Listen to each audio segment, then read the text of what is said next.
Nos últimos 20 anos, o total de mulheres privadas de liberdade saltou de cerca de 6 mil para 37.165 em 2020. Esse quantitativo deixa o Brasil na quinta colocação entre os países que mais encarceram mulheres. Qual é a realidade delas no sistema prisional? Quais são os efeitos sociais dessa situação? Esses são os principais temas de hoje do Pensamento Jurídico, uma produção da Associação dos Magistrados Mineiros, a AMAGES. E para falar sobre o assunto, nós vamos conversar com o juiz Marcelo Augusto Lucas Pereira, que está em cooperação hoje na Vara de Execuções Penais da comarca de Belo Horizonte. Doutor Marcelo, obrigado por nos atender e aceitar o nosso convite. É um prazer recebê-lo aqui. Prazer é todo nosso, Orion. Eu que agradeço esse convite honroso e vamos abordar essa temática aí que realmente é de profunda importância dentro do contexto jurídico e social brasileiro. Muito bem. E a você que nos acompanha, a favor de inscrever-se no canal da Mais no YouTube e enviar suas sugestões e comentários que serão muito bem-vindos. Bom, doutor Marcelo, muito se fala da grave situação dos que cumprem penas em presídios, mas pouco se fala das mulheres presas. Qual que é a realidade delas no sistema prisional? É pior do que a dos homens? Orion, na verdade, é importante já destacar de início que a problemática do encarceramento feminino é mundial. Mundo afora, segundo se concebe, se extrai dos livros, dos escritos, das estatísticas que são colocadas à disposição para leitura e da observação também e do conhecimento que nós temos, existe um tratamento penitenciário feminino não adequado à condição da mulher. Então, esse é um fenômeno preocupante a nível mundial. Tanto é verdade que, em 2010, a ONU encabeçou ou conduziu a elaboração das primeiras regras internacionais que regulam o aprisionamento feminino, para que os países aderentes tomassem aquilo como uma orientação, digamos assim, a ser seguida. Uhum. Então, de fato... Uma regulação, exatamente. São as chamadas regras de Bangkok, exato, editadas em 2010. Ok. A gente fala sobre essas regras daqui a pouquinho, doutor Marcelo. Agora, tem uma questão, é tão difícil que começa até mesmo na arquitetura, né? Porque as prisões foram construídas para receber homens presos, né? Que tipo de dificuldade isso pode trazer para elas? Sem dúvida. Essa era uma questão a ser abordada exatamente. A gente sabe que as prisões existentes no Brasil, aí eu vou tratar já especificamente da nossa situação brasileira, que abrigam as mulheres, se elas são exclusivamente destinadas ao público feminino, a arquitetura, na verdade, não é apropriada à condição de gênero feminino. Por outro lado, nós temos que reconhecer que ainda existem absurdos, como presídios mistos, em que homens são encarcerados ao lado de mulheres, embora em alojamentos distintos. Então, veja bem a situação de indiferença total a essa condição de mulher, desrespeito às suas particularidades de gênero feminino, que traz, por óbvio, desdobramentos variados, não só dentro da prisão, tornando indigna aquela mulher encarcerada, como também com repercussão a nível social, sobretudo no aspecto familiar daquela pessoa privada de liberdade. Entendi. Então, agora, perfeito. Pode concluir, por favor.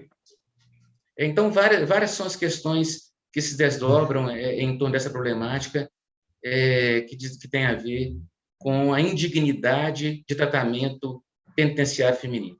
Perfeito. Agora, nessa realidade, doutor Marcelo, vamos começar aí pela prisão, né? Por que tivemos esse crescimento impressionante de mais de 500% aí da população feminina nos últimos 20 anos? Cresceu mais do que a população masculina? É verdade. Os estudos apontam isso. Estatísticas do Departamento Penitenciário Nacional revelam que, embora o universo de mulheres encarceradas no Brasil seja expressivamente inferior ao número de homens, paradoxalmente, ao longo dos anos, as mulheres foram muito mais aprisionadas em termos proporcionais do que o público masculino. E, segundo os estudos realizados, esse fenômeno tem muito a ver com o tráfico ilícito de entorpecentes. mulheres cooptadas pelos homens, sobretudo os seus companheiros, ou, na verdade, também situações em que as mulheres se lançaram de per si, por conta própria, né, no mundo ilícito do comércio ilegal de drogas, em virtude da problemática familiar, da necessidade de manter a própria sobrevivência de um filho. Então, são questões que a gente verifica muito claramente, os estudos apontam dessa forma. São dois elementos que eu considero aqui como fundamentais e que poderiam justificar ou podem amparar, fundamentar esse fenômeno de crescimento da população carcerária feminina. Isso eu acho que isso tem que ser avaliado, considerado no julgamento, porque o tráfico surge, então, como essa garantia de sobrevivência da família dessas mulheres diante do desemprego crescente, situação econômica, às vezes o próprio vício delas. Isso justifica, tem que ser considerado ou não? Olha, Orion, do ponto de vista legal, a gente não vê espaço para trabalhar essa argumentação, embora seja até uma tese recorrente apresentada pela defesa.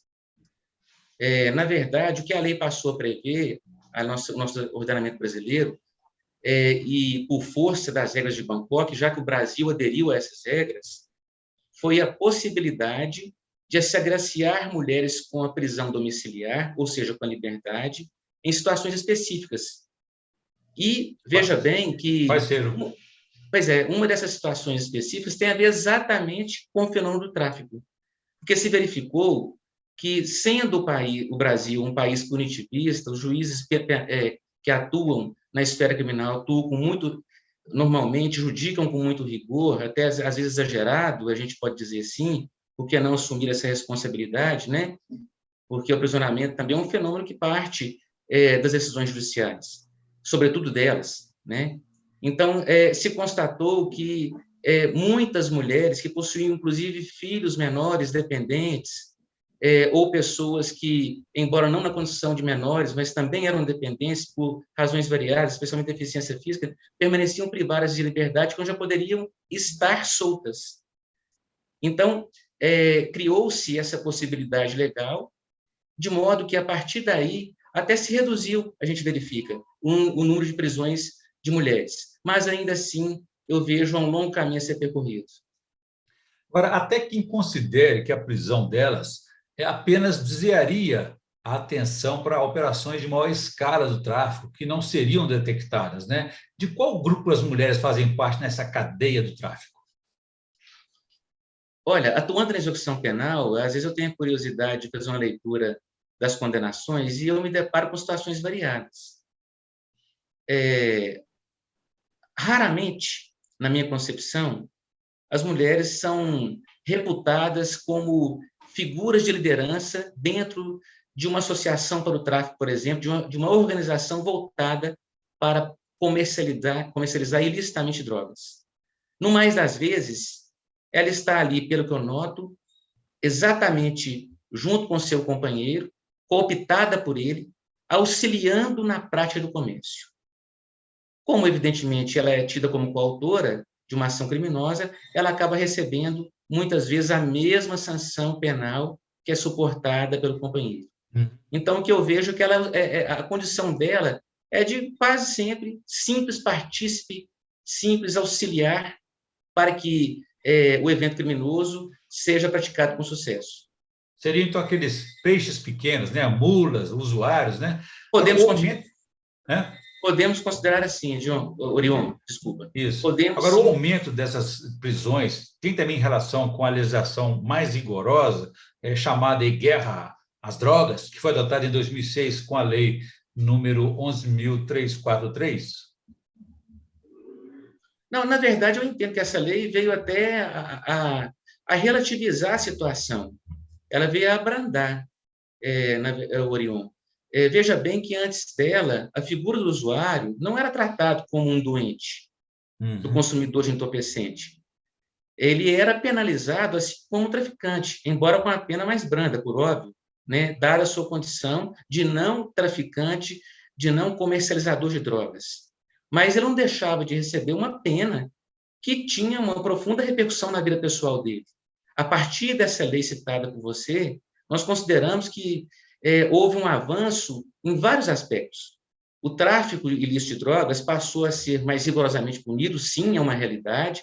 houve aumento da pena, mas porque também o Brasil é país aderente de vários tratados, de várias normativas internacionais, através das quais se busca coibir o tráfico.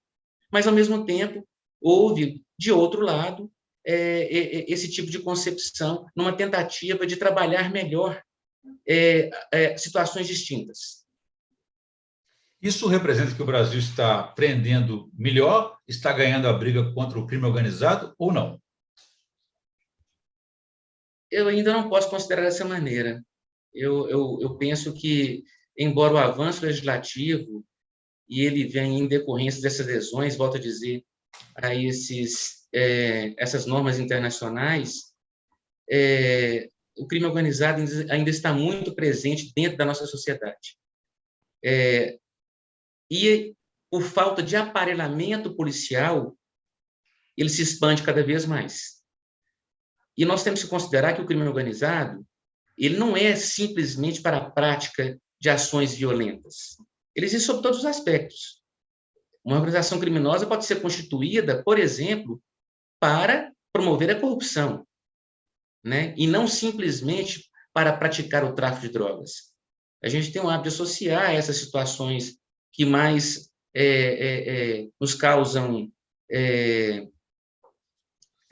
indignação, mas, a bem da verdade, delitos variados podem estar enquadrados dentro do aspecto da organização criminosa. E a polícia não está aparelhada.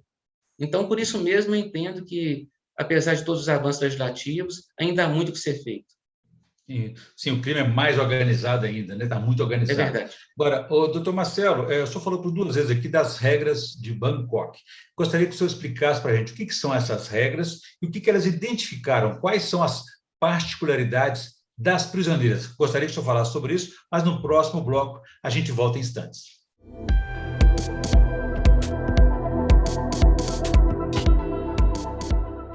Estamos de volta com Pensamento Jurídico, uma produção da Amages.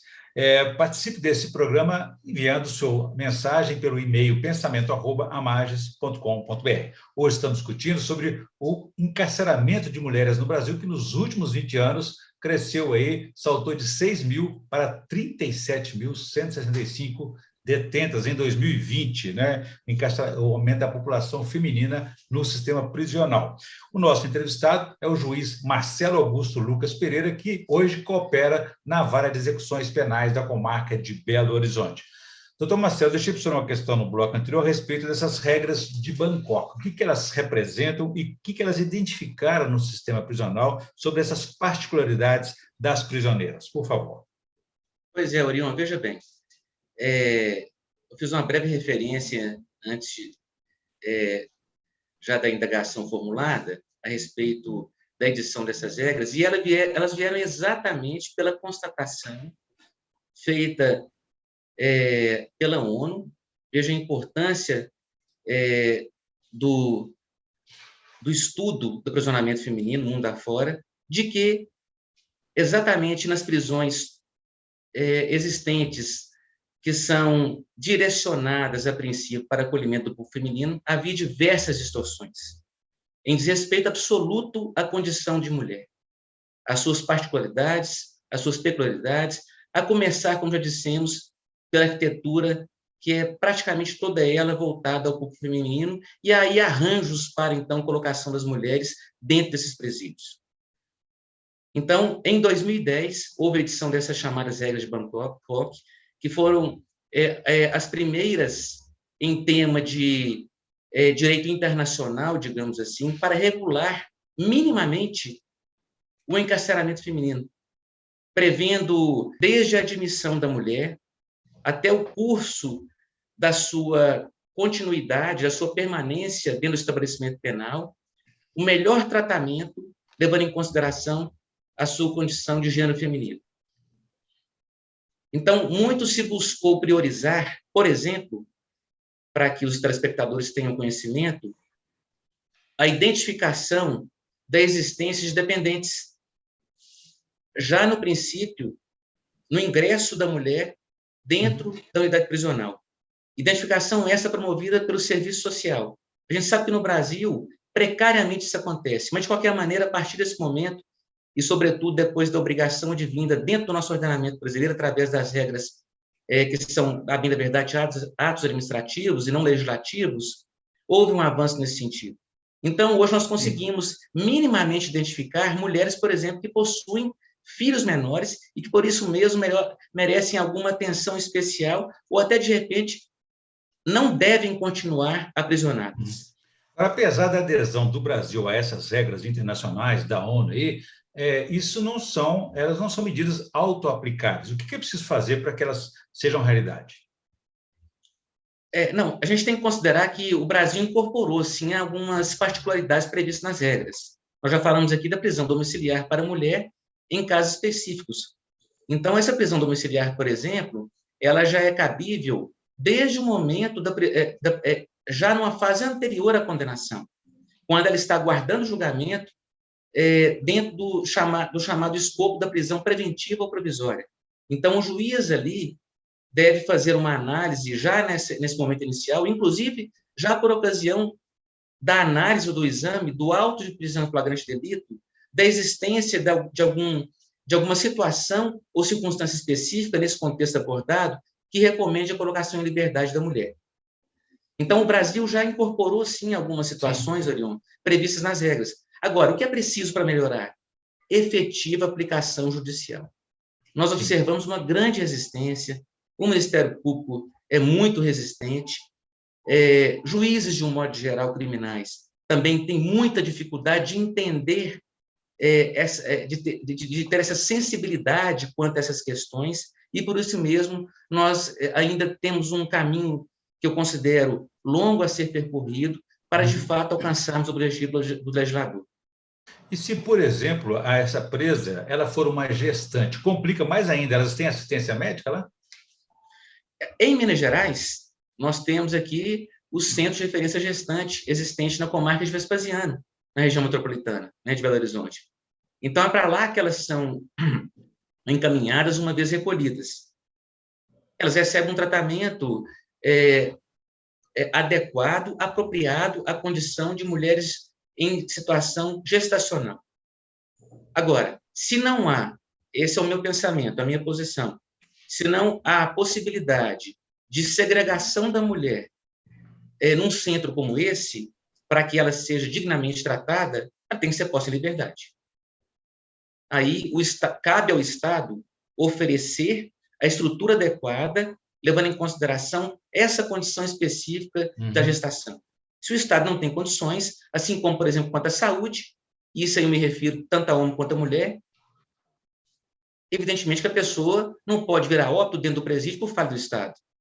E aí, ciente dessa situação, o juiz deve colocar a liberdade para o devido tratamento. Assim também é quanto à mulher grávida. No caso do período de amamentação, por exemplo, a estrutura para o recém-nascido, berçários, por exemplo, dentro desses presídios? Previsão legal há, Orion, dentro da lei de execução penal, seguindo também as regras de Bangkok. Em Minas Gerais, nós temos, mais uma vez, esse exemplo do Centro de Referência Gestante Vespasiano, com berçário, em que a previsão de permanência do recém-nascido por até 6 meses, se não me falha a memória, em companhia da genitora. É muito pouco tempo, mas, de todo modo, é o que o Estado oferece, né? Não é ainda o adequado, volto a dizer, a nossa realidade demanda ainda uma profunda reflexão e precisamos caminhar muito para que o melhor tratamento seja oferecido. Ok. Além disso, doutor Marcelo, além da gestação ou também de um recém-nascido, né, existem outras situações da própria família, né? Porque, como o senhor mesmo disse, se a mulher está presa, provavelmente o marido deve estar também ou envolvido com o mundo do crime. Como fica, por exemplo, a família, os filhos desse casal?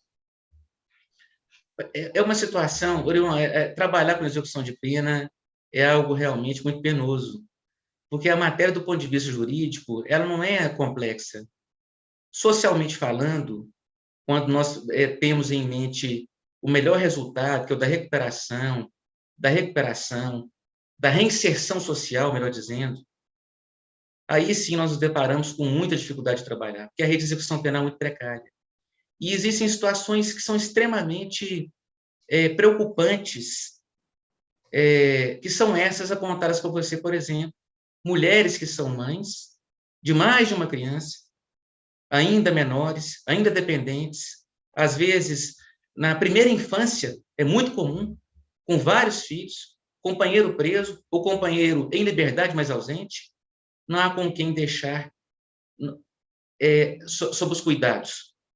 Então, surge uma dificuldade muito grande.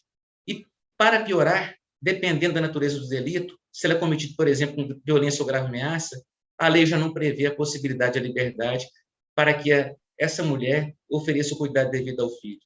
Então, a pena O verdade, o aspecto, Estado aprisiona, mas o Estado não cuida devidamente. certo, Essa é uma realidade. o aspecto hediondo dado ao crime do tráfico de drogas também é um dos agravantes para essa situação de encarceramento em massa e também dificuldade de progressão de regime, né? Fica tudo limitado, né?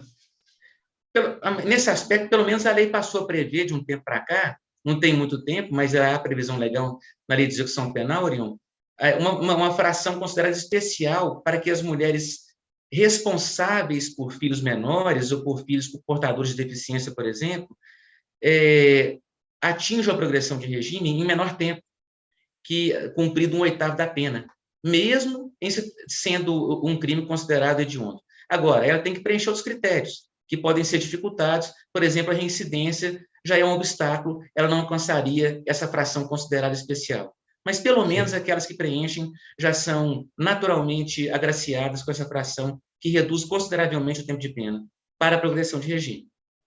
Tomás, agora, fora da legislação e da estrutura do Estado no sistema prisional, a gente sabe da importância que a família tem para quem cumpre pena. No caso específico das mulheres, durante o encarceramento, a mulher é acolhida pela família ou aquela situação de isolamento, de abandono dela? Da parte do companheiro, quando ela tem alguma, Orion, o que a gente percebe claramente é que a situação é muito distinta. Enquanto a mulher, em liberdade, presta toda assistência ao companheiro que está privado de liberdade por um determinado período, o contrário não acontece. Existe um abandono praticamente total, para não dizer que ele, de fato, é absoluto. Agora, a família, ela ainda comparece. Às vezes, não tão frequentemente, como se deve e como se espera. Eu observo alguma dificuldade de envolvimento em casos específicos, em especial das genitoras das mulheres privadas de liberdade. Mas não é a regra.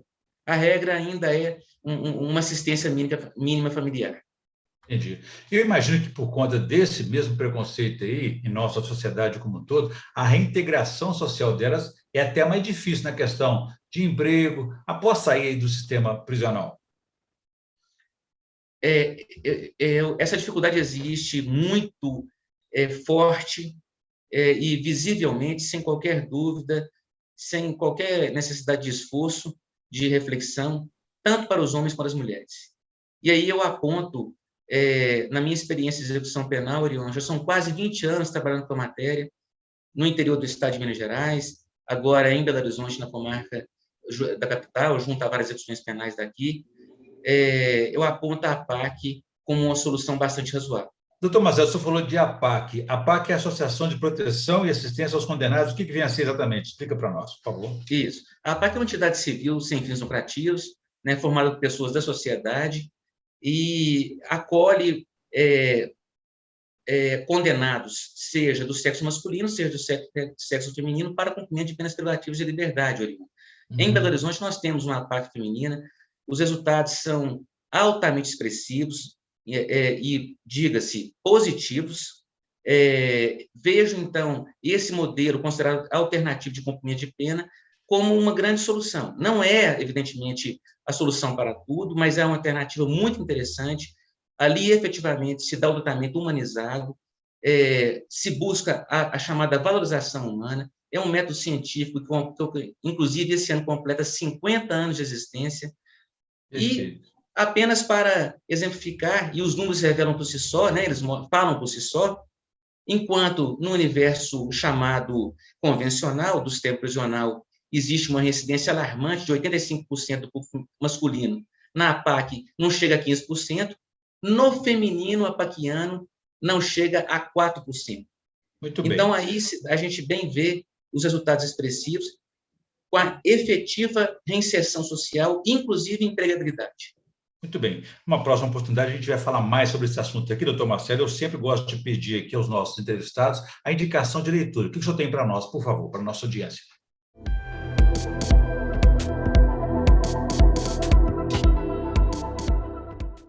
Orião, eu gosto muito de história, e sobretudo história brasileira. Atualmente eu venho lendo um livro de uma grande historiadora, que é uma referência nacional, mineira, a propósito, doutora aqui e professora na Universidade Federal de Minas Gerais, Heloísa Starling. Vou me permitir colocar aqui. Esse livro dela, na verdade, vem sendo altamente aclamado, Ser Republicano no Brasil Colônia.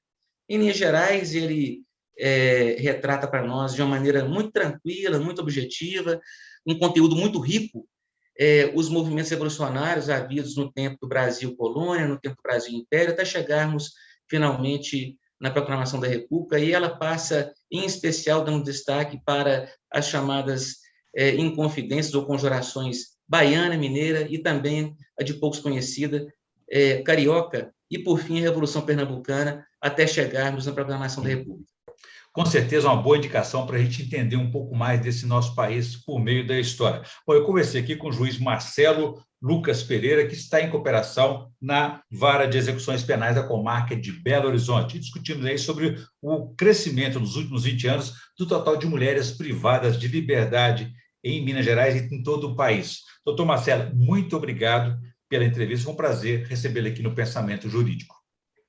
Prazer todo nosso, volto a repetir, Orion, sempre à disposição. Muito obrigado. E a você que nos acompanhou até aqui, pode ver e rever essa entrevista nos canais da Amages no YouTube, nas redes sociais e também no site da associação. Obrigado e até a próxima.